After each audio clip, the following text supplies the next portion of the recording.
Baiklah, untuk selanjutnya kita akan menuju ke sesi yang berikutnya yaitu kali ini dari Badan Pengelola Dana Perkebunan Kelapa Sawit atau BPD PKS.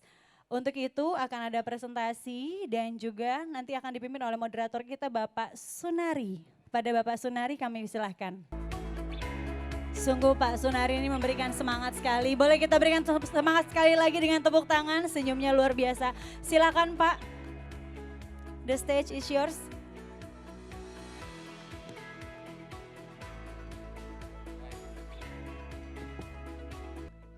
Assalamualaikum warahmatullahi wabarakatuh.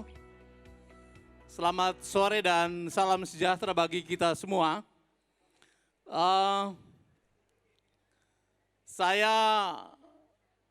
Nama saya simple, Sunari, tapi kadang-kadang dipanggil juga Anwar Sunari. Saya Direktur Penghimpunan Dana BPD PKS, Badan Pengelola Dana Perkebunan Kelapa Sawit. Jadi salah satu BLU yang ada di Kementerian Keuangan yang bertugas untuk menghimpun, mengelola dan menyalurkan dana perkebunan kelapa sawit.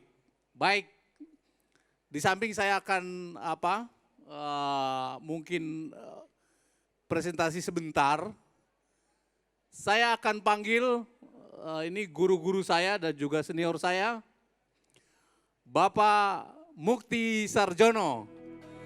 Beri tepuk tangan.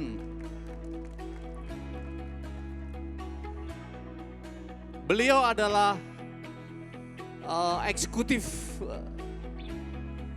jadi sekjen eksekutif ya? Oh sorry, Direktur Eksekutif GAPKI. Yang kedua adalah lebih senior lagi, Gabungan Pengusaha Kelapa Sawit. Bapak Darmono, tepuk tangan buat beliau. Beliau adalah Ketua MAKSI, Masyarakat Kelapa Sawit Indonesia. Bapak dan Ibu yang saya hormati, ini kelihatannya milenial sekali, jangan Bapak dan Ibu ya, adik-adik sekalian yang berbahagia ya. Salam milenial.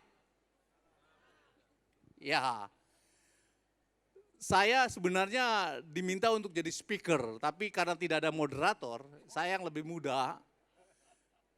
Saya 46 tapi modelnya kayak 26. Oke? Tapi modelnya kayak 26 toh? Saudara-saudara yang saya hormati, baik, jadi sebagaimana kita ketahui, tadi saya sampaikan saya Direktur Penghimpunan Dana Perkebunan Kelapa Sawit, BPD PKS. Misi kami adalah bagaimana membangun sawit yang berkelanjutan. Kemudian kita mempunyai beberapa itu visinya, misinya adalah kita mendorong dari aspek bagaimana membangun kelapa sawit yang berkelanjutan, jadi sustainable for palm oil. Kemudian kita mendorong pengembangan sumber daya manusianya, mendorong riset di bidang sawit, dan saya kira ini sangat tepat sekali. Ada dua narasumber nanti akan bicara lebih jauh, baik dari aspek entrepreneur ya. Jadi ini ada Pak Direktur Eksekutif Pak Mukti Sarjono, beliau dari GAPKI tadi, Gabungan Pengusaha Kelapa Sawit Indonesia. Jadi di pundak beliau lah salah satu stakeholder bagaimana kita pengusaha mempunyai rasa atau bukan rasa ya, jadi mempunyai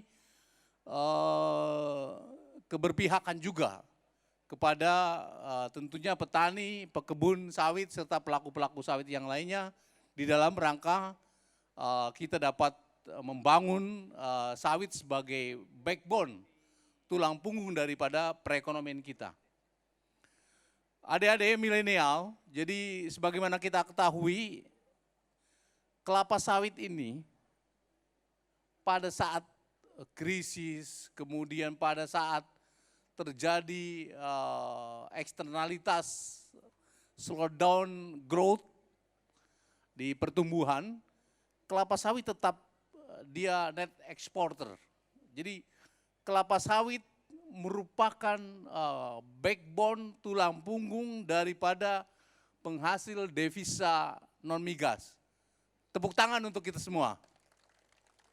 Dan kita bersyukur punya Asian Agriculture and Food Forum 2020. Ini merupakan forum yang sangat penting yang digagas oleh HKTI.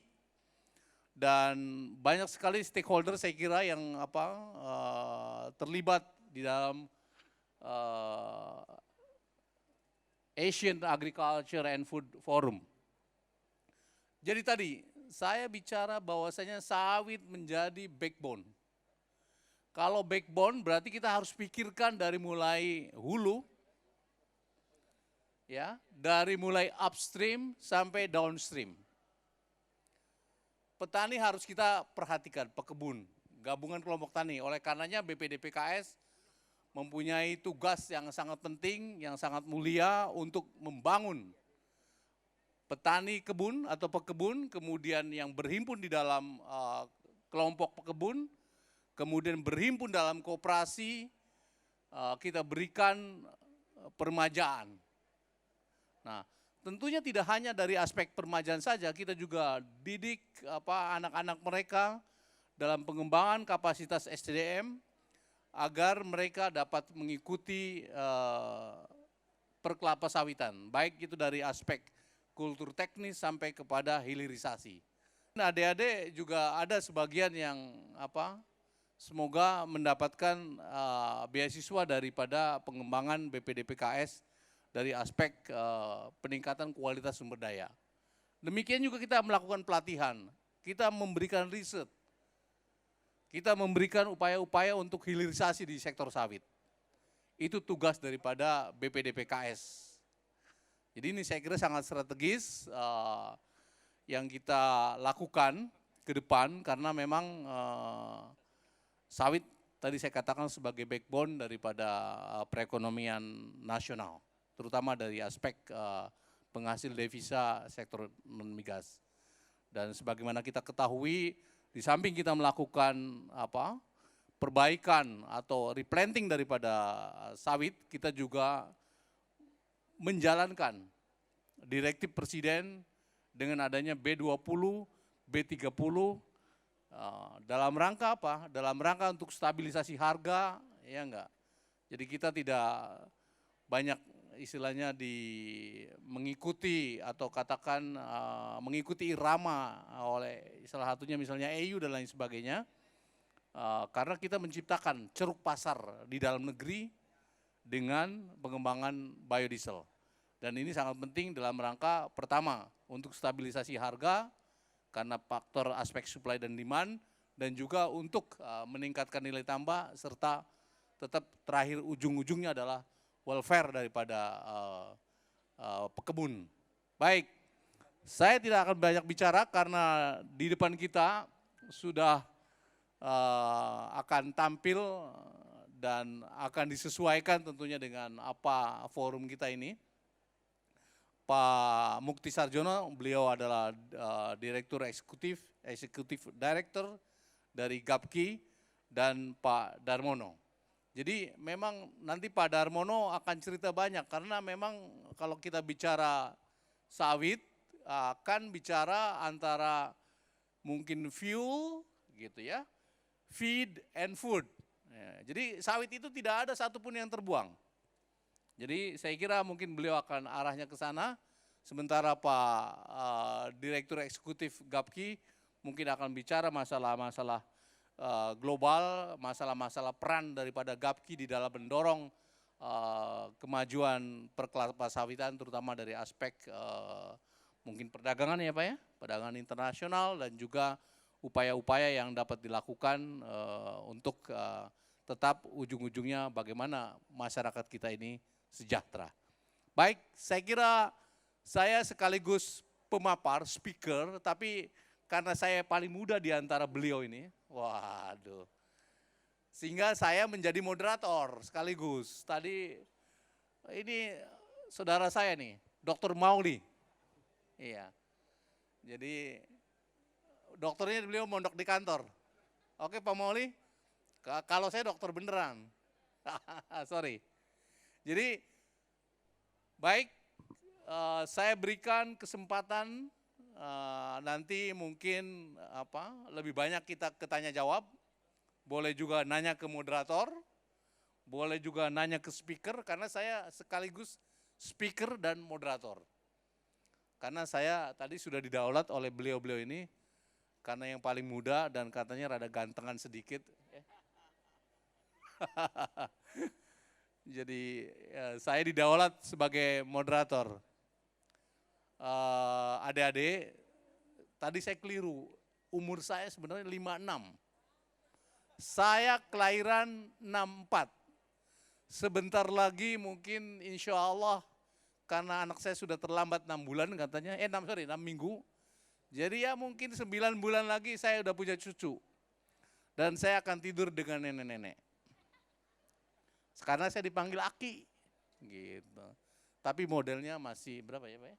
Mungkin 36 lah, kalau jangan 26 terlalu ini ya, nanti nyaingin ini yang ganteng-ganteng ini. Baik, itu yang dapat saya sampaikan, karena sebagai moderator sedikit harus sore hari kiranya bisa menggugah spirit ya, daripada peserta Asian Agriculture and Food Forum ini 2020, agar lebih bergairah lagi. Dan ini saya kira mempunyai peran yang besar di dalam mengangkat agriculture kita, terutama di ASEAN. Dan sayang sekali saya kira saudara-saudara kita karena mungkin efek corona efek ya, COVID ya, sehingga dari mancanegara nih sedikit yang hadir. Jadi ya kalaupun tidak mancanegara, ini manca apa ya? Manca, ya pokoknya manca suku atau manca inilah. Tapi dalam rangka NKRI. Baik, Pak Mukti Sarjono, beliau guru saya juga. Beliau betul-betul ahli di dalam kelapa sawit. Jadi kalau beliau bangun tidur, langsung ditanya sawit, dia akan jawab. Baik dari harga maupun dari perdagangan internasional, maupun dari upaya-upaya untuk meningkatkan kesejahteraan petani. Apalagi Pak Darmono, kalau sudah ditanya dia sawit, ya, jadi masyarakat namanya ya maksi gitu kan, bukan makan siang loh ya. Maksi ini masyarakat kelapa sawit Indonesia. Jadi betul-betul memang beliau organisasi yang sangat strategis di dalam perkelapa sawitan.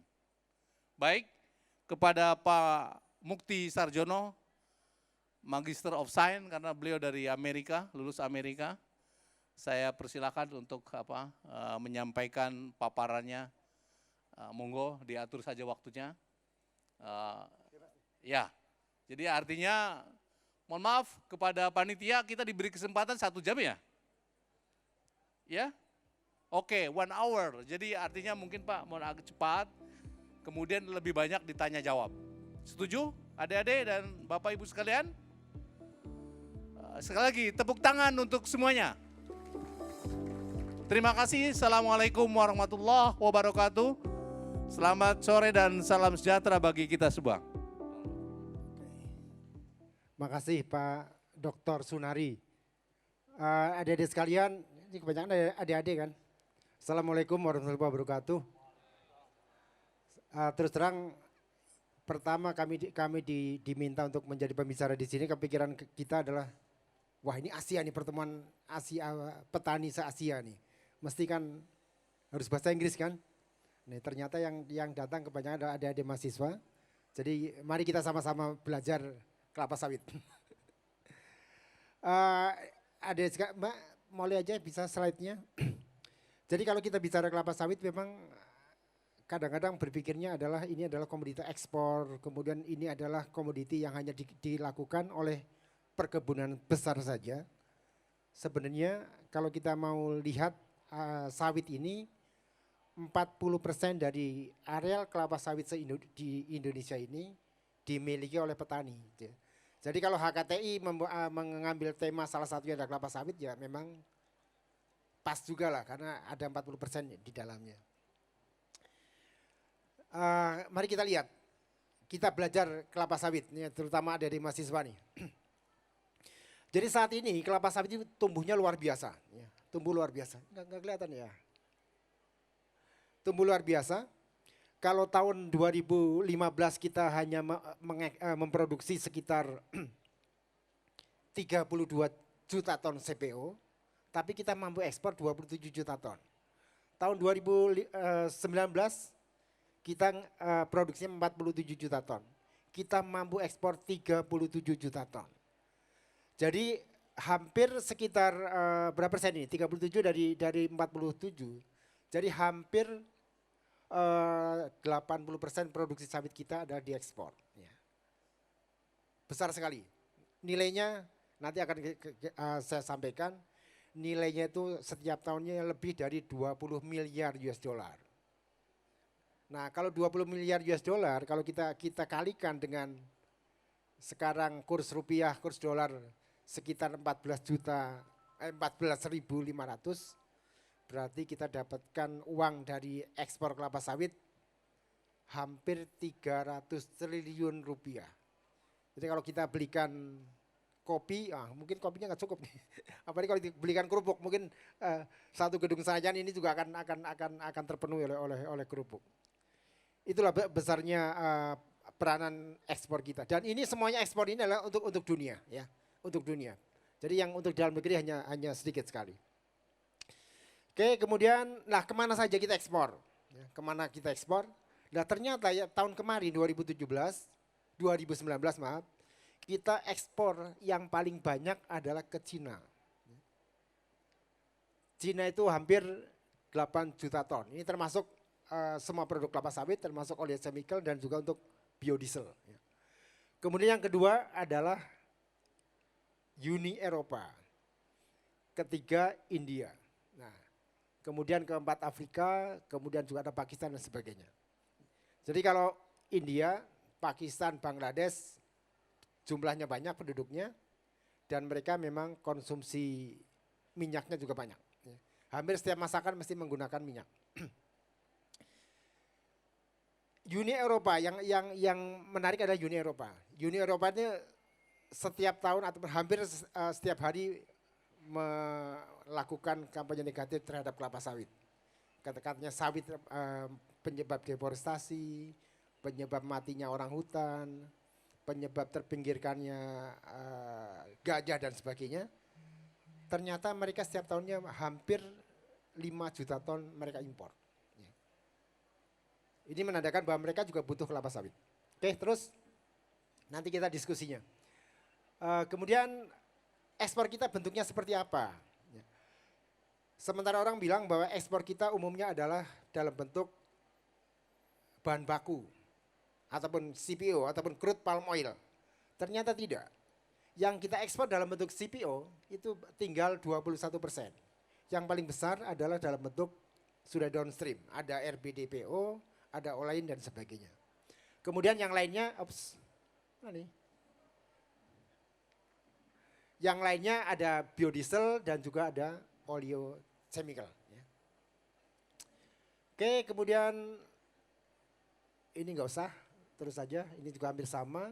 Nah, ingin saya gambarkan berapa sih nilai yang kita dapatkan atau peranan devisa sawit dalam neraca perdagangan Indonesia.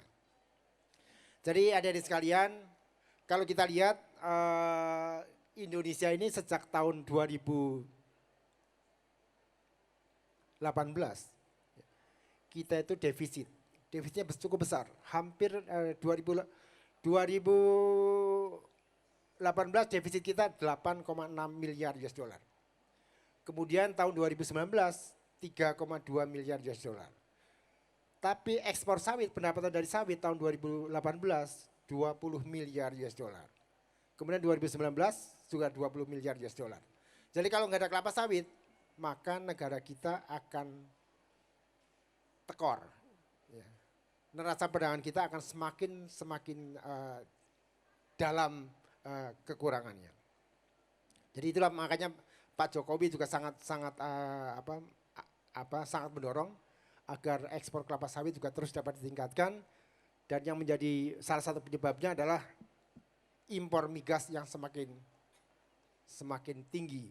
Makanya Pak Jokowi juga membuat kebijakan untuk bagaimana kita bisa menggunakan kelapa sawit untuk biofuel sehingga impor minyak bumi kita bisa berkurang. Oke, kemudian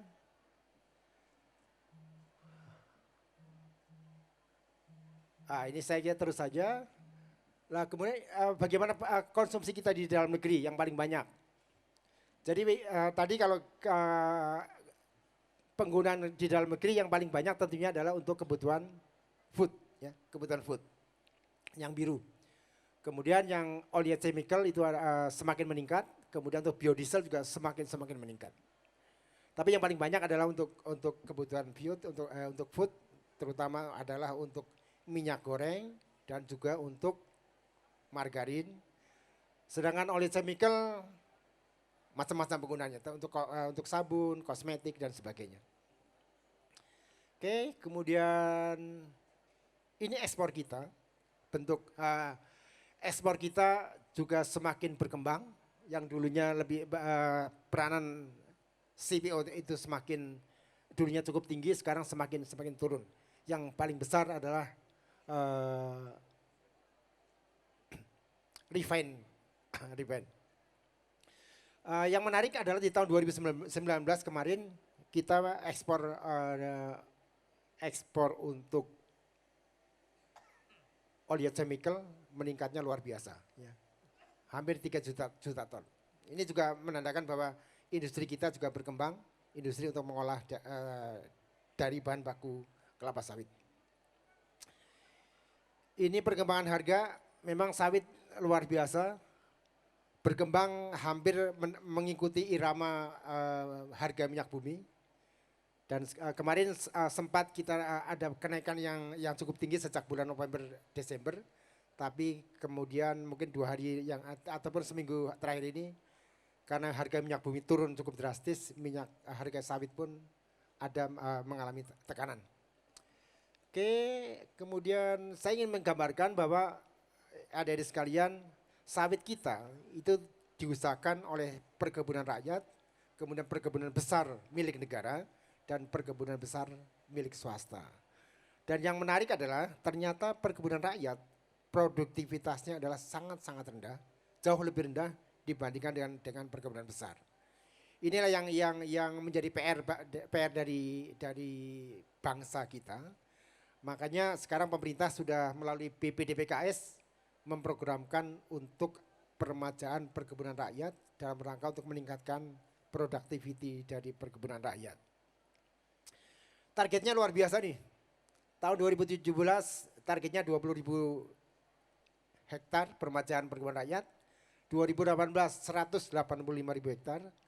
Kemudian 2019 180.000 hektar. 2020 mirip-mirip gitu ya Pak. 2020 Pak ya, 3 tahun terakhir ini akan targetkan 500.000 hektar. Cukup besar. Jadi inilah kita harapkan dengan adanya peningkatan produksi, dengan peremajaan perkebunan rakyat inilah akan meningkatkan productivity dari perkebunan rakyat. Kalau untuk perkebunan besar sendiri, automatically ya, kita dari sisi perkebunan besar, kalau kita umurnya sudah harus diremajakan, maka kita akan melakukan peremajaan tanaman dengan menggunakan bibit yang high yielding variety. Itu standar lah, termasuk juga yang untuk perkebunan rakyat juga menggunakan bibit yang unggul. Oke, selain masalah produktivitas, GAPKI sebagai gabungan pengusaha kelapa sawit sebagai mitra pemerintah ini sudah mendeklarasikan, karena kita pemerintah sudah komit bahwa sawit harus sustainable, harus berkelanjutan, harus mengikuti kaidah-kaidah lingkungan. Maka GAPKI sebagai asosiasi pengusaha perkebunan sudah melakukan komitmen tahun lalu. Tahun ini seluruh anggota GAPKI akan mendapatkan ataupun memproses untuk mendapatkan sertifikat ISPO. Indonesia Sustainable Palm Oil. Jadi ISPO ini adalah bukti bahwa perusahaan telah mengikuti kaidah-kaidah Sustainable Development sekaligus juga mengikuti aturan main yang ditetapkan oleh pemerintah Republik Indonesia. Nah, untuk terkait dengan ini, GAPKI telah melakukan berbagai kegiatan, terutama ada melalui klinik-klinik ISPO. Kita melakukan berbagai kunjungan ke daerah, membuka klinik apa sih yang menjadi masalah di setiap kabupaten, setiap kecamatan, setiap provinsi, setiap perusahaan. Apakah masih ada kendala dalam melaksanakan ISPO, dan ini kita bekerja sama dengan Kementerian Pertanian. Dan ternyata memang dengan adanya klinik ISPO sekarang jumlah perusahaan yang telah mendapatkan sertifikat ISPO sudah cukup banyak. Jadi kalau dari GAPKI dengan jumlah anggota 682, sekarang sudah 403 perusahaan yang sudah mendapatkan sertifikat ISPO. Jadi sudah lebih daripada 60%. Kita harapkan akhir tahun ini kita bisa selesai sertifikat ISPO bagi semua perusahaan anggota GAPKI. Saya kira itu yang dapat kami sampaikan, Pak Sunari. Mudah-mudahan ini bisa menjadi bahan pembelajaran bagi kita semua. Kalau nanti adik-adik pengen diskusi, pengen mempertanyakan hal yang lain, monggo silakan saja. Terima kasih. Assalamualaikum warahmatullahi wabarakatuh. Assalamualaikum. Terima kasih Pak Mukti Sarjono, Eksekutif Direktur GAPKI. Kami undang Pak Darmono, beliau adalah Ketua Maksi. Silakan Pak. Berapa jam lagi ya? 1 jam lagi. Baik, kalau tadi Pak Direktur Sunari menyebutkan paling muda, tetapi kayaknya saya kelihatan paling muda. Oke, baik. Ini kebanyakan mahasiswa ya. Ya, siapa yang pernah lihat pohon sawit? Yang belum pernah lihat siapa? Yang belum pernah lihat, semuanya udah lihat. Oke, ada ya. Kemudian kalau kita ke Giant, ke Hero, ke toko swalayan, pernah nggak di sana nemukan produk sawit? Pernah. Berupa apa? Hah? Minyak sawit, minyak goreng, ya kan? Padahal di seluruh rak itu, ya kan? Itu kebanyakan komponennya adalah sawit, ya. Sabun ada sawitnya. Tadi ada margarin ya Pak ya, sawit, coklat, makanan-makanan kue-kue itu juga ada sawitnya, odol ada sawitnya. Jadi hampir semua yang Anda temukan di grocery store adalah sawit, ada komponen sawitnya. Jadi kita harus bangga dengan sawit, bahwa sawit ada di mana-mana. Baik, slide saya bisa ditampilkan. Mana ini? Slide, silakan. Nah, ini judul saya tadinya juga saya bikin pakai bahasa Inggris karena saya kira Anda semua orang Inggris kan tadi kan. Jadi jadi sawit, saya akan melihat sawit dari sisi lain sebagai dalam galaksi herbal, ya. Kemana ini nunjukkan? Oke, kita lihat. Ada di sana ada jahe, ada lengkuas, ada semua yang ada rempah-rempah di Indonesia. Kemudian di sana saya letakkan sawit. Ya kan? Ini ada artinya. Jadi kalau kita minum lengkuas, minum temulawak segala macam, kita peras, kita minum airnya. Ya kan? Nah, sawit yang bergizi, bernutrisi tinggi, ya seperti itu. Kita peras, kita minum, nutrisinya luar biasa. Jadi saya akan menempatkan sawit dalam galaksi herbal, ya. Ada yang pernah dengar corona? Ya kan? Ada kan? Ada yang pernah dengar stunting? Ada yang nggak ngerti stunting? Saya lihat tadi tanya ini gitu kan. Ya. Jadi Indonesia 1 dari 3 bayi ya di bawah umur 5 tahun itu pertumbuhannya melambat, kuntet, stunting. Ya. Jadi 1 dari 3, bayangkan luar biasa kejadian stunting itu. Nah, saya akan bicara mengenai sawit dalam kaitannya dengan nutrisi yang terkandung di dalam minyak sawit. Kalau tadi Pak Mukti dari segi bisnisnya, saya akan lebih ke nutrisinya. Kita lihat, jadi kalau kita belah buah sawit, itu tanaman penghasil minyak makan ya, yang paling hebat adalah sawit. Karena sawit bisa menghasilkan 2 jenis minyak ya, tadi sudah disebut oleh Pak Mukti sebelumnya. Yang dari luar itu adalah dihasilkan CPO, ya kan? Kemudian yang di dalam menghasilkan juga yang mirip dengan minyak kelapa, yang disebut dengan palm kernel oil, ya kan? Jadi hanya sawit yang menghasilkan 2 jenis minyak ya. Yang lain tanaman nggak ada, kedelai nggak ada, ya kan? Bunga matahari juga hanya menghasilkan 1 jenis. Ini tadi saya kira udah disampaikan Pak Mukti. Dan ini tadi bahwa minyak sawit ya, kita bicara minyak ini ya, minyak sawit itu kebanyakan pada saat ini konsumsi di dalam negeri cukup besar ya kan. Untuk biodiesel, kemudian untuk makanan, kemudian untuk oleokimia.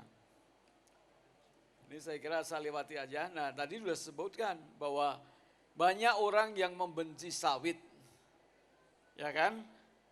Yang katanya penyebab deforestasi, katanya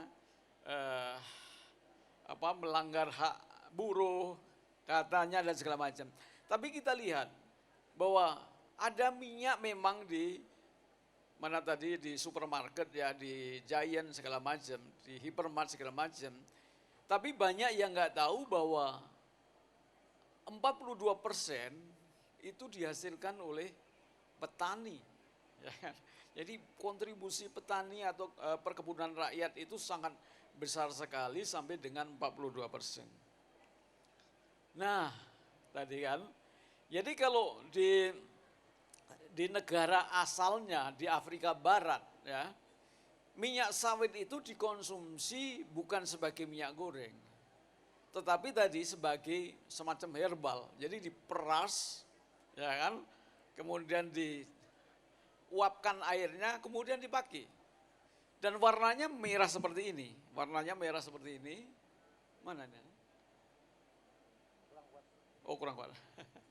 Ya pokoknya ini merah ya.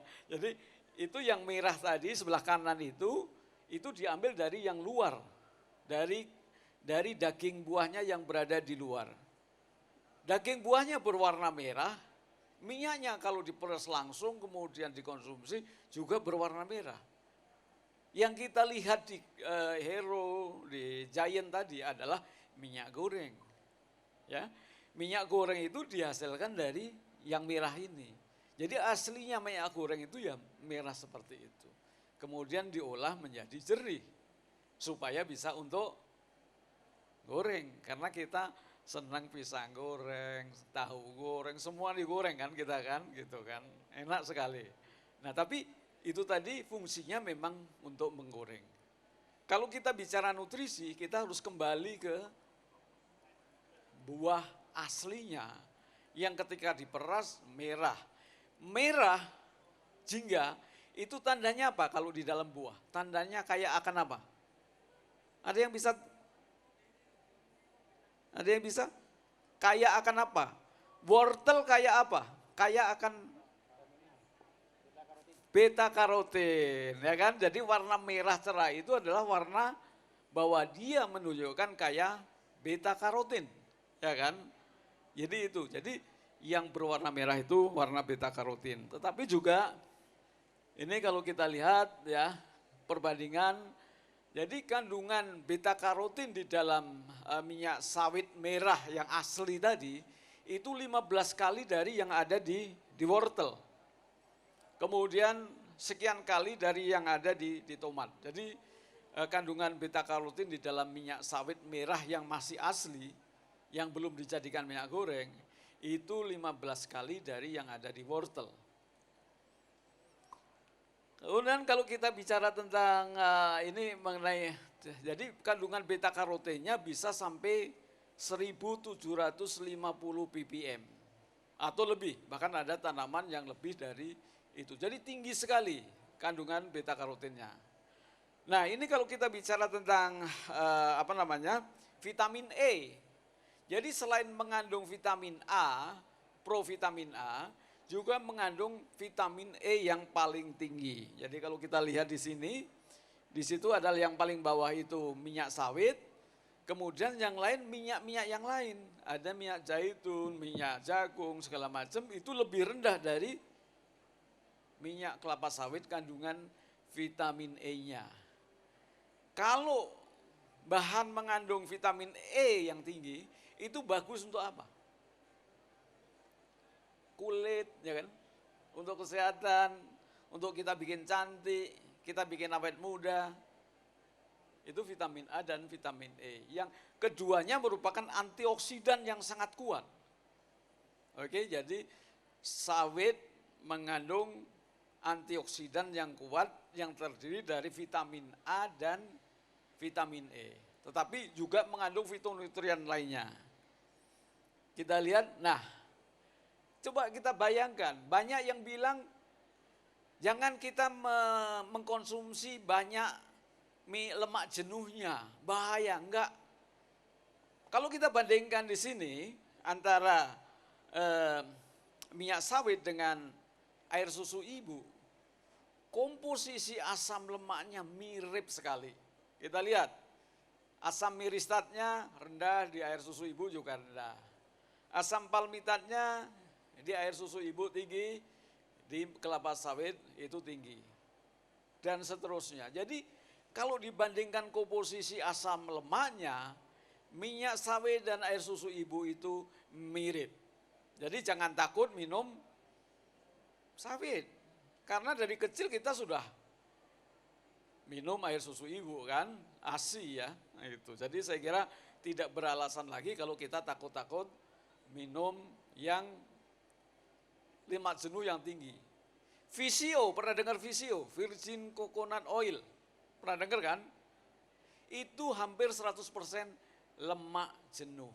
Dan sekarang kita gandrungi kan, kita percaya sekali dengan Visio. Padahal itu lemak jenuhnya hampir 100%. Oke, ini tadi sudah disampaikan mengenai fungsi daripada minyak sawit merah atau minyak sawit secara umumnya itu sangat bagus sebagai antioksidan ya untuk menangkal stroke dan segala macam karena propertinya tadi mengandung berbagai macam nutrisi utamanya antioksidan vitamin A dan vitamin E atau beta karotin dan vitamin E. Nih, kita lihat. Jadi kalau kita mengkonsumsi makanan berantioksidan tinggi, itu merupakan penangkal radikal bebas. Bisa terhindar berbagai macam penyakit, menyebabkan tubuh kita kuat menghadapi corona. Jadi konsumsi minyak sawit, ya minyak sawit merah, ya. Ini berbagai macam. Jadi yang menyebabkan timbulnya radikal bebas yang menyebabkan kita sakit, itu ya ada stres, ada terpapar oleh polusi udara, dan segala macam ya. Banyak pikiran, itu juga akan timbul radikal bebas. Ya, jadi jangan khawatir dengan konsumsi minyak sawit. Tadi masalah stunting, tadi sudah saya singgung depan, jadi ini bisa membantu mengatasi permasalahan stunting di Indonesia. Karena di dalam minyak sawit tadi, itu gizinya luar biasa. Dan susunan asam lemaknya mirip ASI. Saya kira ini hanya beberapa evidence, ini diskusi mengenai stunting juga di beberapa perguruan tinggi, salah satunya di Universitas Kristen Indonesia, UKI ya. Nah kemudian kenapa kita kok tidak minum minyak sawit merah ya? Yang kita makan adalah, yang kita konsumsi kebanyakan adalah minyak goreng. Padahal kita tahu yang merah tadi sehatnya bukan main. Kenapa enggak? Karena kita kulturnya tidak mengkonsumsi minyak sawit merah.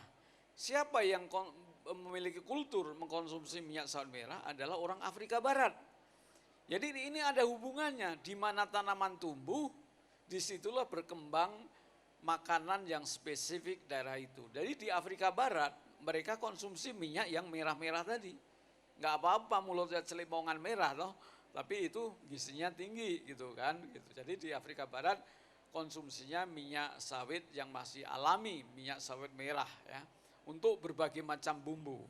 Ini secara cepat saja, ini di mana-mana, ini yang di sana itu ada minyak sawit merah dijual di mana-mana, di pasar-pasar. Itu di Afrika Barat. Di Indonesia enggak ada, yang ada jualan minyak goreng gitu kan. Nah, gitu kan beda sekali kulturnya. Tapi justru disitulah kita harus menimba ilmu dari kawan-kawan Afrika Barat untuk mengkonsumsi yang kaya akan gizi kita, untuk supaya kita sehat, awet muda, cantik-cantik, ganteng-ganteng ya, gitu. Ini di Afrika Barat juga dijual di mana-mana di pinggiran jalan berupa minyak sawit merah alami. Nah, kenapa di Indonesia tidak mengkonsumsi minyak sawit merah tadi? Karena ketika sawit dibawa ke Indonesia, yang membawa orang Belanda, orang kulit putih. Tujuannya apa dibawa ke Indonesia? Untuk penelitian. Jadi tidak ada orang Afrika Barat yang ikuti orang Belanda tadi datang ke Indonesia. Sehingga kultur mengkonsumsi minyak sawit seperti di Afrika Barat itu tidak tertular ke Indonesia. Kapan itu masuk ke Indonesia? 1848. Jadi sudah hampir 200 tahun kita tidak mengkonsumsi nutrisi dari sawit secara maksimal. Nah inilah makanya saya mencoba untuk bagaimana kita ini bangsa Indonesia juga mengkonsumsi minyak sawit yang bernutrisi tinggi untuk kesehatan dan mengatasi stunting tadi. Nih, jadi orang Barat pun suka dengan minyak sawit merah, kental memang tapi bisa dicairkan untuk kemudian diminum, tidak beda dengan minyak zaitun. Bisa juga dikapsulkan, di saset ya, supaya kita nantinya banyak bisa mengkonsumsi minyak sawit merah. Atau dicampur dengan makanan, berbagai macam makanan dicampurkan dengan minyak sawit merah tadi, itu gizinya juga akan utuh masuk ke tubuh kita. Ya, bikin saus segala macam ya. Nah, jadi untuk kecantikan juga. Jadi kalau kita bahan kecantikan tadi untuk dioleskan merah-merah sedikit nggak apa-apa, nanti 5 menit dihilangkan. Dan bagus sebagai foundation ya. Nih. Tuh. Kalau kaki kita begisi, diolesin dengan minyak sawit ya, minyak sawit merah alami itu langsung hilang. Karena vitamin E dan vitamin A-nya sangat tinggi sekali. Oke. Terima kasih. Terima kasih. Baik, terima kasih Pak Darmono, Ketua Maksi Masyarakat Kelapa Sawit Indonesia. Kaum milenial, mari kita tepuk tangan untuk dua narasumber dan juga saya sebagai speaker sekaligus moderator. Tepuk tangan dong. Terima kasih.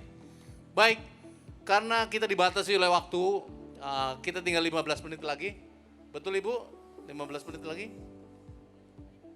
Berapa? Oke, alhamdulillah dikasih waktu 30 menit. Boleh nanya ke saya juga, boleh nanya ke Pak Mukti Sarjono, boleh nanya ke Pak Darmono. Baik, saya mau memfasilitasi. Pertama 3 penanya dulu. Panitia yang nanya dikasih ini enggak, gift enggak? Waduh, nggak dikasih gift katanya. Tapi nggak apa-apa, kalau nanya kan bisa mengenalkan dari mana, kemudian berarti sangat aware dan mempunyai passion kepada sawit kita yang berkelanjutan. Mari, sebelah sini dulu. Ayo, ini ya. Baik, satu, nanti kenalkan nama dan dari mana. Silakan. Assalamualaikum warahmatullahi wabarakatuh. Waalaikumsalam warahmatullahi wabarakatuh. Saya Septi dari Universitas Nasional. Ingin bertanya, tadi kan katanya minyak kelapa sawit yang merah itu nggak dikonsumsi di Indonesia itu karena kulturnya bukan itu. Kenapa nggak coba diperkenalkan ke masyarakat supaya Indonesia juga mengkonsumsi itu karena kan nutrisinya juga lebih baik. Itu aja pertanyaan dari saya, terima kasih. Baik, terima kasih. Pertanyaan yang sangat cerdas. Nanti mungkin utamanya kayaknya ke Pak Darmono nih pertanyaannya. Karena beliau melihat sudut pandang sawit dari aspek nutrition dan health ya. Jadi sawit itu jangan dianggap penyebab penyakit jantung dan lain sebagainya. Itu hanya black campaign saja. Nanti Pak Darmono yang akan menjelaskan. Baik, satu lagi, dua lagi. Ayo dong. Ayo, jauh-jauh ini rugi kalau nggak nanya. Yang nanya dapat apa Pak Moli? Wah tuh, yang nanya dapat goodie bag. Betul Pak Moli ya? Lagi diambil dari booth BPD PKS. Iya. Kalau enggak Pak Moli kita kejar-kejar. Baik, dua di belakang. Itu tadi oke, ada empat, alhamdulillah. Silakan Pak. Nama dan dari mana Pak? Selamat sore, Assalamualaikum warahmatullahi wabarakatuh. Assalamualaikum warahmatullahi. Jalaluddin Tapol Jahidin, lagi ngambil S2 pertanian ini. Pertanyaan saya, langsung saja, kan sekarang banyak dikritik itu mengenai sawit oleh kawan-kawan yang peduli terhadap lingkungan, terutama walhi. Nah, ada berapa prosentase pengambilan lahan sawit untuk daerah-daerah hutan? Itu aja, terima kasih. Baik. Silakan terus Pak, nama dan dari mana Pak? Terima kasih. Saya Suharyanto dari Bogor. Saya ada pertanyaan Pak terkait fungsi lain dari sawit ini selain untuk kosmetik, selain untuk minyak goreng tadi. Kira-kira kalau diproduksi untuk kosmetik ini Pak, mungkin nilai tambahnya apa lebih besar dari minyak sawit atau bagaimana? Mohon penjelasannya, makasih. Baik, yang di depan dua orang nih. Putra dan putri. Pak Jalaluddin ini. Terima kasih waktu dan kesempatannya. Silahkan bapaknya yang jawab. Selamat sore. Nama saya Oswin Mali. Oswin Malik. Ya, Oke. saya dari Universitas Bung Karno. Pertanyaannya, kenapa produksi sawit itu lebih besar swasta dibandingkan rakyat-rakyat kecil? Di mana peran pemerintah? Apakah di sini pemerintah lebih mendukung para pengusaha atau tidak mementingkan kepentingan rakyat kecil? Terima kasih. Baik, terima kasih. Silakan Mbak. Perkenalkan, nama saya Yohana Patricia Dedevao dari Universitas Bung Karno. Yang saya mau tanyakan tadi yang seperti dijelaskan ada perusahaan kelapa sawit milik pemerintah, swasta, dan rakyat. Nah, yang dijelaskan tadi kan ekspornya itu lebih besar untuk kelapa sawit. Nah, itu kan pendapatannya untuk negara kita sendiri. Nah, yang saya mau tanyakan di sini, bagaimana relasi kerjasama antara perusahaan kelapa sawit, swasta, pemerintah, dan rakyat? Kan kalau swasta kan sepertinya kan pendapatannya untuk pribadi sendiri, perusahaannya mereka sendiri. Sedangkan mereka kan membangun, itu kan wilayahnya kan di Indonesia. Bagaimana relasinya? Terima kasih. Baik, wah bagus-bagus sekali pertanyaannya. Tuh, goodie bag-nya sudah siap. Pak Mauli mohon disampaikan ke masing-masing yang menanya. Sehingga diskusi kita lebih hidup. Ya, ini di depan nih. Baik. Ada lagi yang tanya? Satu lagi? Cukup dulu ya? Oke, dijawab dulu. Baik, saya nanti kalau saya menambahkan. Mohon kepada Pak Mukti Sarjono dan nanti setelah itu Pak Darmono. Pertanyaannya banyak ke Bapak-Bapak, Pak. Silakan, Pak. Baik. Terima kasih nih kepada teman-teman adik-adik mahasiswa dan juga Pak Mas Jalaluddin ya. Jalaluddin Pak ya. Jadi gini, ini juga untuk pemahaman kita semua. Bahwa setiap perusahaan perkebunan yang akan melakukan usaha perkebunan itu harus mempunyai izin usaha perkebunan. Ya. Jadi izin usaha perkebunan itu adalah seperti SIM. Ya. Jadi kalau kita mau mengemudi mobil ya harus punya SIM. Nah ini pun kalau orang mau melakukan usaha perkebunan harus punya izin usaha perkebunan. Nah untuk mendapat izin usaha perkebunan ada beberapa syarat. Ya. Kalau itu ada lahannya berasal dari lahan kawasan hutan, maka harus ada pelepasan dari kehutanan, Pak. Ya. Dan pelepasan kawasan hutan yang dari kehutanan pun ada syaratnya. Hanya hutan produksi yang bisa dikonversi. Ya, hanya itu, Pak. Nah, kalau kemudian ditanyakan berapa berapa perkebunan sawit yang dari kawasan hutan, monggo ditanyakan ke Kementerian Kehutanan ya. Karena perusahaan perkebunan itu bisa menggunakan dari HPK, dari kawasan hutan, setelah ada pelepasan, dan juga dari APL. Itu biasanya kalau APL itu ada dari bupati, areal penggunaan lain. Jadi selama tidak ada pelepasan tentunya tidak akan keluar izin usaha perkebunan. Jadi kalau ada perusahaan yang melakukan usaha perkebunan kemudian dia semena-mena membabat hutan tidak melalui izin pelepasan berarti tidak sesuai dengan aturan main yang ada, Pak. Ya. Jadi sebenarnya seperti itu, Pak. Jadi kalau mestinya kalau sudah dilepas ya berarti sudah bukan area hutan lagi. Nah tentunya teman-teman dari atau Kementerian Kehutanan begitu akan melepas arealnya untuk perkebunan kelapa sawit mestinya sudah dilihat, Pak. Apakah areal itu memang benar-benar sudah layak atau enggak. Kita sudah punya izin pelepasannya dari kawasan hutan. Cuma memang, Pak, mungkin yang sekarang ada di media, ya, yang di media kan rame nih. Ada tumpang tindih antara sawit dengan kawasan hutan. Ya. Itu ada dua macam, Pak. Ada yang katanya di perkebunan besar dan terus terang yang lebih banyak adalah di rakyat, Pak. Ya.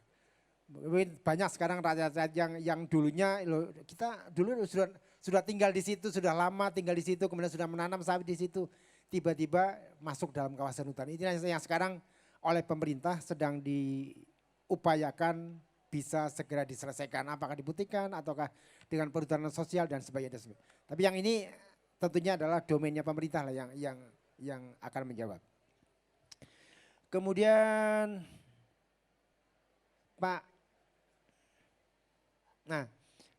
Mas Oswin Malik dan juga Mbak Yohana. Nah pertanyaannya adalah kenapa produksi perkebunan besar lebih banyak, lebih tinggi. Oh gini. Produksinya lebih banyak. Pertama usaha perkebunan sawit diusahakan di Indonesia, tadi Pak Darmono sudah sampaikan, adalah melalui perkebunan besar. Ya. Dulu tidak ada yang tahu, Pak. Tidak ada yang tahu karena sawit kan datangnya kan bukan bukan tanaman asli Indonesia, didatangkan dari Afrika Barat. Waktu itu zaman Belanda, ditanam pertama adalah di Sungai Ular sana Pak ya. Ya pertama sih di Bogor, ya di Bogor 2 tanaman itu ditanam di Bogor, itu bagus, kemudian coba ditanam di Sumatera Utara dan juga di perbatasan dengan Aceh. Ya. Ternyata yang waktu itu bisa nanam adalah hanya perkebunan besar. Dan ternyata setelah itu ditanam, ternyata produktivitasnya jauh lebih bagus dibandingkan dengan produktivitas di tanah kelahirannya. Jadi kalau kita bandingkan sekarang, sawit Indonesia dibandingkan dengan sawit yang di Afrika Barat jauh sekali Pak. Kita lebih sangat produktif dibandingkan di sana. Lah kemudian sejak tahun 1977 setelah perkebunan besar itu berkembang, pemerintah melihat bahwa sawit ini mestinya bisa juga menjadi sumber pendapatan masyarakat. Nah, kenapa tidak masyarakat juga bisa menanam sawit? Nah, waktu itulah sejak tahun 1977 pemerintah mengembangkan namanya PIR, Perkebunan Inti Rakyat. Di mana ada setiap perkebunan diwajibkan untuk membangun plasma. Ya. Dan itu berkembang dan ternyata sangat bagus berkembangnya. 1977 itu ada bantuan dari Bank Dunia, dari Bank Asia dan sebagainya banyak. Kemudian tahun 1986 dikembangkan namanya PIR Trans. PIR Trans itu jadi pengembangan sawit yang dikaitkan dengan program transmigrasi. Jadi waktu itulah kemudian berkembang, teman-teman mungkin jangan-jangan ada nih anak-anaknya transmigrasi yang berhasil. Jadi waktu itu dianggap transmigrasi yang hanya pangan itu kurang berhasil, maka sekarang dikembangkan dengan tanaman kelapa sawit. Dan alhamdulillah ternyata PIR Trans atau plasma ataupun petani yang ikut dalam program kita itu sekarang sudah berkembang sangat-sangat baik. Nah sekarang ini program atau perkebunan rakyat sudah mencapai 40% Pak, ya 40%. Jadi menurut saya juga sudah sangat bagus. Dan sekarang pemerintah juga sudah ada kebijakan bahwa setiap perkebunan yang mendapatkan izin usaha perkebunan wajib memfasilitasi pengembangan perkebunan rakyat minimal 20% ya, dari izin usaha yang diberikan. Jadi ini adalah bukti keberpihakan pemerintah untuk mengembangkan perkebunan rakyat. Nah kemudian, sekarang ini kita juga dihadapi dengan perkebunan rakyat yang produktivitinya sudah turun karena umurnya sudah tua. Nah ini melalui programnya BPDB Kelapa Sawit, sekarang pemerintah menyiapkan dana gratis Pak, Mas, gratis hibah 1 hektar petani diberikan dana 25 juta untuk meremajakan tanamnya. Ya gratis. Ya, jadi setiap petani dapat itu, tapi ada beberapa syaratnya yang tentunya harus dipenuhi. Jadi itu adalah bukti bahwa pemerintah juga memang sangat concern terhadap pengembangan oleh rakyat. Lah kemudian masalah ekspor dan sebagainya, sebenarnya ekspor itu begini, pendapatan negara ataupun mungkin dilihatnya sepertinya 60% adalah perkebunan besar kan, sepertinya begitu pendapatan tentu sepertinya semuanya masuk ke perusahaan. Sebenarnya juga tidak begitu, karena kan setiap perusahaan itu kan juga harus ada kewajiban-kewajiban yang harus dipenuhi. Misalnya pajak, ya. Kan dia harus dapat juga memberi pajak, ya, membayar pajak, ada pajak bangunan, ada pajak pajak ekspor, kemudian dan juga pajak-pajak yang lain. Itu memang harus dipenuhi. Kemudian juga ada kewajiban, misalnya harus membangun fasilitas sosial untuk masyarakat sekitar. Kemudian harus membangun sekolah. Jadi mungkin kalau adik-adik sekali-kali datanglah ke perkebunan kelapa sawit. Umumnya perkebunan kelapa sawit mesti ada fasilitas sosial yang dikembangkan. Ya. Di situ ada klinik, ada sekolah, kemudian ada juga pasar, dan fasilitas sosial lain, musola, masjid-masjid dan sebagainya. Jadi perkebunan sawit tidak hanya masalah ekonomi saja, tapi juga sudah masalah sosialnya juga saya kira cukup banyak lah. Mungkin itu Pak yang dapat kami sampaikan. Oke. Pak. Silakan Pak Darmono. Ya, terima kasih. Jadi saya kira alhamdulillah tadi berarti ada yang tanya, berarti ada yang yang mendengarkan dan ada yang mengerti gitu loh ya. Jadi memang sebenarnya nutrisi sawit ini baik oleh perorangan atau oleh pemerintah itu sudah dilakukan. Salah satu contohnya untuk mengatasi kekurangan gizi atau vitamin A itu ada yang disebut dengan program fortifikasi, penambahan vitamin A ke dalam minyak goreng, ya kan? Nah itu sudah diperbaiki, yang dulunya hanya impor vitamin A-nya, sekarang dengan SNI 2019 itu boleh impor, boleh menggunakan provitamin A yang ada di minyak sawit merah atau CPO ya. Jadi sekarang sudah ada program itu, program penambahan pengkayaan minyak goreng dengan vitamin A ya, dengan provitamin A. Nah kemudian berapa tadi nilai tambahnya? Cukup besar Pak, kalau untuk nilai tambah misalnya untuk kosmetik ya itu sangat besar lah. Yang kalau kita CPO kan 6.000, tapi kalau kosmetik bisa 1 cc bisa 2.000 ya. Jadi sangat besar nilai tambahnya. Silakan Pak. Gimana? Maaf Pak, maksudnya apakah nilai tambah kalau digunakan untuk kosmetik itu lebih besar dibandingkan kalau dipakai untuk katakan ya minyak goreng lah misalnya? Iya. Tentunya sangat besar Pak, berlipat-lipat tadi saya sampaikan. Kalau tadi minyak goreng 1 liter kan berapa sekarang? 11.000 ya, 10.000. Nah kalau tadi digunakan untuk kosmetik tadi, itu 2 cc bisa 2.000. 2 cc kalau dikalikan dengan menjadi 1.000 cc atau 1 liter kan 2.000 kali ya udah mahal sekali lah, 2 juta lah gitu kan. Jadi memang nilai tambahnya sangat besar. Dan ini sangat bermanfaat bagi bangsa Indonesia untuk kesehatan kulit, kesehatan antioksidan untuk kita baik luar maupun dalam. Saya kira itu dari saya yang baik. Ya, makasih. Saya tambahkan sedikit, De Oswin dan Yohana, betul apa yang disampaikan oleh Pak Mukti. Jadi begini, sharing tadi sudah 41%. Memang kita ada sedikit kelemahan untuk sawit rakyat karena yield-nya, produksi per hektarnya itu masih baik TBS apalagi dikonversi ke CPO, average-nya rendah. Jadi rata-rata produksi CPO sawit rakyat itu memang baru pada katakan 2,5 sampai 3,5 ton CPO per hektar. Jadi kalau TBS-nya, tanam buah segarnya, itu kali 4 saja deh. Gitu. Jadi 10 ton. Sementara multinational corporation itu sudah pada tataran mungkin, 10 ton CPO. Ya, atau 8 lah, 8 ton. Jadi kalau kali 4 sudah 30 ton atau bahkan ancar-ancar angkanya 20 sampai 30 ton per hektar.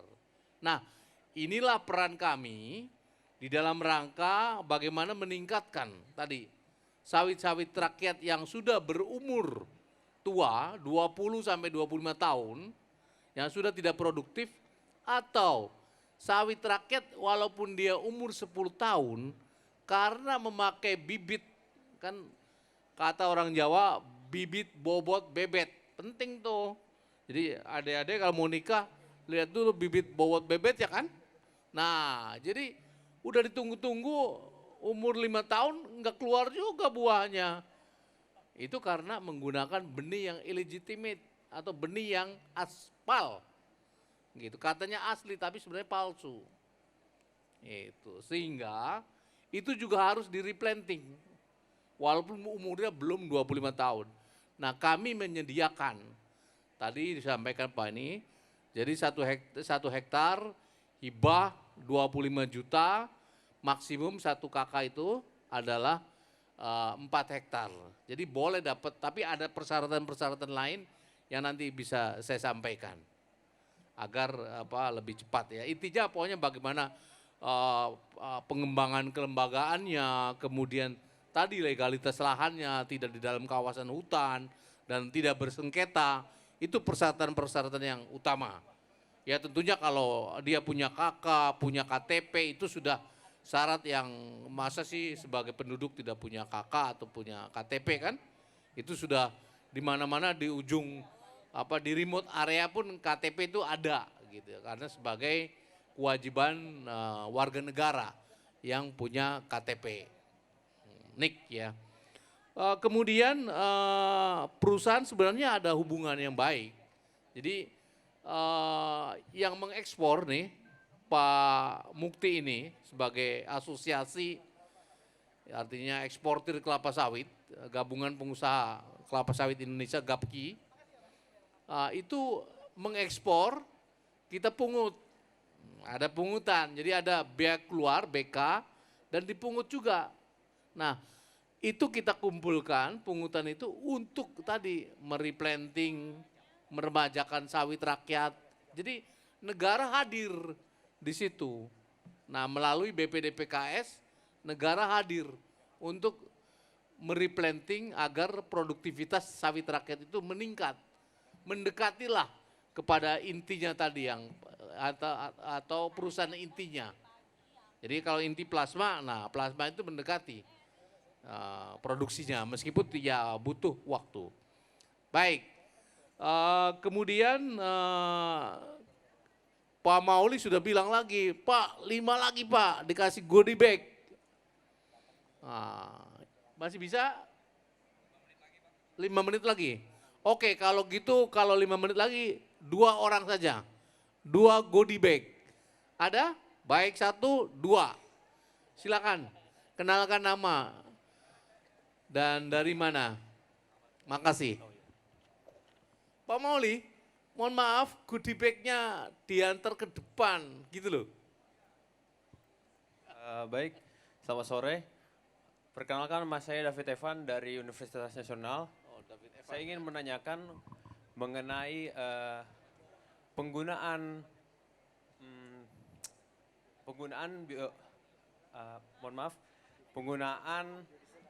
Biodiesel? pada biofuel itu berapa persen ya? Maksudnya di Indonesia ini prioritasnya itu nomor berapa untuk penggunaan biofuel, pengembangan biofuel menggunakan tanaman atau hasil dari kelapa sawit. Itu aja Pak, terima kasih. Tadi saya nggak dengar. David Evan ya.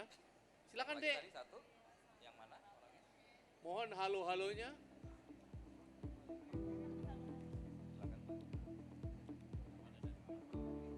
Assalamualaikum warahmatullahi wabarakatuh. Waalaikumsalam warahmatullahi wabarakatuh.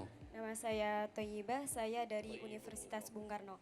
Kita ketahui Indonesia bukan hanya mengekspor kelapa sawit, tapi juga nikel, kayak minyak gas. Kalau kita ketahui Presiden Jokowi kemarin, kalau nikel udah kalau pada awalnya nikel itu diekspor mentahnya, sekarang udah di Smelter. Iya. Nah, kalau untuk minyak kelapa sawit itu sendiri bagaimana Pak? Makasih. Baik. Silakan saya kira Pak Mukti borong saja Pak. Nanti saya nambahin dikit.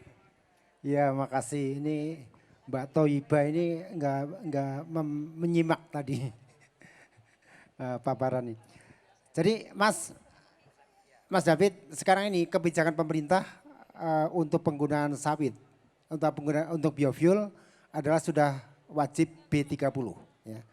B30 itu berarti itu sudah di launching ya, baik tahun ini sudah B30 wajib. Jadi setiap kita beli solar di SPBU itu di situ adalah sudah ada campuran sawitnya sekitar 30%. Nah berapa tuh jumlah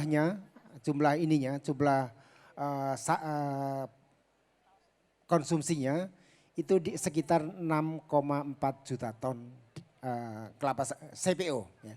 Jadi untuk yang B30 itu sekitar 6,4 juta ton. Nah nanti kalau yang B40 akan diterapkan, itu mungkin akan menjadi 9 juta ton lebih lah sedikit. Itu yang kita gunakan, dan cukup besar, cukup besar. Lah kemudian Mbak Thoyiba, ekspor kita sebenarnya sekarang ini tidak hanya sawit mentah, ya tadi saya sampaikan bahwa ekspor yang kita ekspor yang dalam bentuk crude palm oil itu adalah kalau kita anggap itu nikel yang inilah ya. Itu adalah ada raw material ya. Itu tinggal 20%. Ya. Sekarang yang sisanya yang 80% sudah dalam bentuk RBDPO, sudah hampir seperti minyak goreng, olein, kemudian ada lagi oleo chemical dan juga dalam bentuk biodiesel. Jadi sudah sebenarnya penerapan kebijakan industri sudah terjadi lah di Indonesia ini untuk kelapa sawit. Saya kira itu Pak. Baik, saya kira jawaban Pak Mukti tidak perlu saya tambah lagi karena sudah sangat lengkap. Jadi peningkatan nilai tambah, daya saing itu ada pada kelapa sawit kita untuk ekspor. Jadi artinya tidak lagi raw material tapi sudah hilirisasi sudah berkembang. Dan tadi biodiesel juga sudah dijelaskan bahwasanya memang itu merupakan upaya-upaya untuk kita tidak disetir oleh Uni Eropa dan lain sebagainya karena kita dengan adanya biodiesel itu mendiversifikasi pasar. Jadi pada saat supply meningkat, nah itu diserap untuk biodiesel. Jadi adik-adik kalau ke pom bensin ada tuh biosolar B30. Nah itulah peran bagaimana kita dapat tidak terjadi excess supply, kan belajar ilmu ekonomi ya, artinya diserap untuk biodiesel dalam rangka stabilisasi harga. Baik, adik-adik tentunya saya harus berdiri. Terima kasih atas atensi dan pertanyaan, tidak hanya adik-adik tapi bapak-bapak juga yang di belakang tadi. Terima kasih atas atensi dan passion untuk pada kelapa sawit dan tentunya mari kita memberikan applause kepada speaker dan juga saya sekaligus sebagai moderator. Ya, baik, mohon maaf apabila ada mungkin kata orang Betawi sale-sale kate gitu kan, jadi mohon dimaafkan. Baik, kami tutup. Ini ada 3 goodie bag dari kami dari BPDP Kelapa Sawit. Jadi nanti Ibu MC, jangan Ibu dong, Mbak MC yang cantik gitu loh ya.